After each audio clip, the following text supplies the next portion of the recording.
Buenas noches, profesora. Buenas noches, compañeros. Eh, el día de hoy nos ha tocado a mi grupo hablar acerca de la neuropsicología. Los integrantes son Cassandra Galvez, Ariana Orellana, Sebastián Sánchez y quien les habla, Yanela del Río. Definición de neuropsicología. La neuropsicología es una rama de la psicología que se encarga del estudio del sistema nervioso central, el funcionamiento neuronal, las lesiones cerebrales y las alteraciones en el comportamiento. Además, interactúa con una serie de disciplinas dentro del campo de las neurociencias y dentro de las llamadas ciencias sociales. Rol del neurólogo. Primero, evalúa, detecta y describe para medir el déficit cognitivo y las alteraciones que han tenido lugar tras una lesión o funcionamiento inadecuado del cerebro. Luego, recopilar información acerca del paciente y del trastorno, desarrollando así la historia clínica. Luego sigue el diagnóstico. Una vez obtenidos los resultados de la evaluación, hay que interpretarlos. Y finalmente, la rehabilitación. Aplicar las técnicas de tratamiento para mejorar las disfunciones conductuales y cognitivas que aparecieron tras el momento de la alteración o el daño. Ahora le voy a dar paso al siguiente. Técnicas que usa el neuropsicólogo. Anamnesis psicológica. Es el proceso mediante el cual el profesional obtiene información por parte del paciente, a través de un diálogo en el que el profesional ha de obtener la información básica del trastorno o problema del paciente, con sus hábitos y la presencia de antecedentes familiares para poder establecer un diagnóstico del problema a tratar o trabajar. Técnicas de entrevista y observación. Entrevista. Consiste en una relación humana entre dos a más personas en el cual uno de sus integrantes debe de tratar de saber lo que ésta está pasando en la misma y actuar en función de este conocimiento. Observación. Es el método básico usado por todos los modelos de psicología que tiene como objetivo previo la recogida de datos.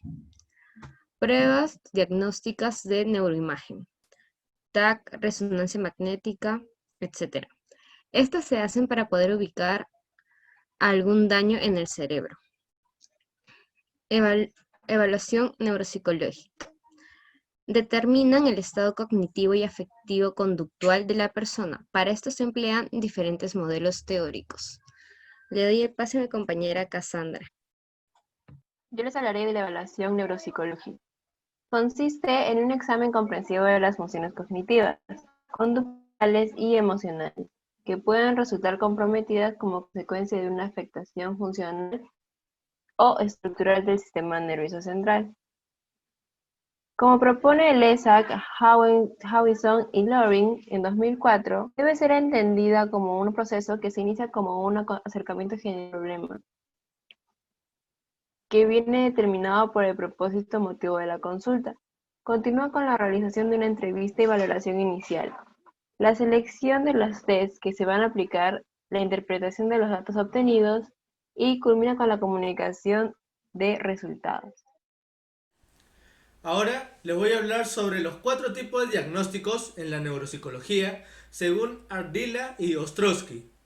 Se puede definir al diagnóstico como, según la Real Academia Española, como el acto de conocer la naturaleza de la enfermedad mediante la observación de sus síntomas y signos. Dentro de estos 4 tipos de diagnósticos están el diagnóstico sintomático, el etiológico, el topográfico y el sindromático. El sintomático corresponde a las anormalidades reportadas por el paciente. Este tipo de diagnóstico es descriptivo. Tomemos por ejemplo un paciente que describe que uno de sus problemas es que olvida las palabras. El siguiente tipo de diagnóstico es el diagnóstico etiológico. Se refiere a la causa de una anormalidad. Tomemos por ejemplo una afasia traumática, donde la palabra afasia es de un diagnóstico sindromático y la palabra traumática de un etiológico. ¿Esto por qué?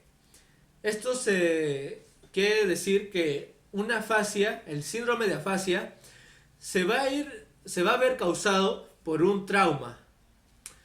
Un objeto, un elemento fundamental de este tipo de diagnósticos es el historial de la enfermedad del paciente, porque aquí se puede ver cómo es que inició esto y cómo ha ido evolucionando esta anomalía.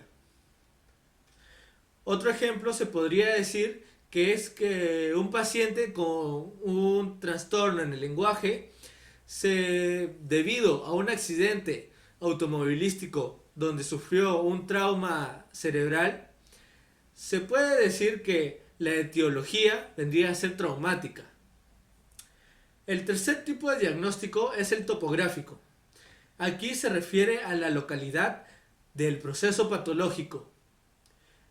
Para ponerlo más claro, pongamos de ejemplo una afasia temporal, donde la palabra temporal nos dice ya dónde es que se lleva a cabo este proceso patológico, que en otras palabras vendría a ser una afasia del lóbulo temporal.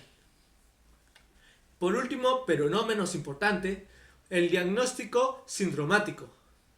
Este intenta establecer a qué síndrome o síndromes corresponden las anormalidades halladas en el paciente con una difusión o daño cerebral que esté presente. Además, este último diagnóstico es el más usado en la neuropsicología. Eso ha sido todo por hoy. De parte de mis compañeras y de parte mía, les agradecemos por su tiempo y por haber observado esto. Así que muchas gracias. Despertate.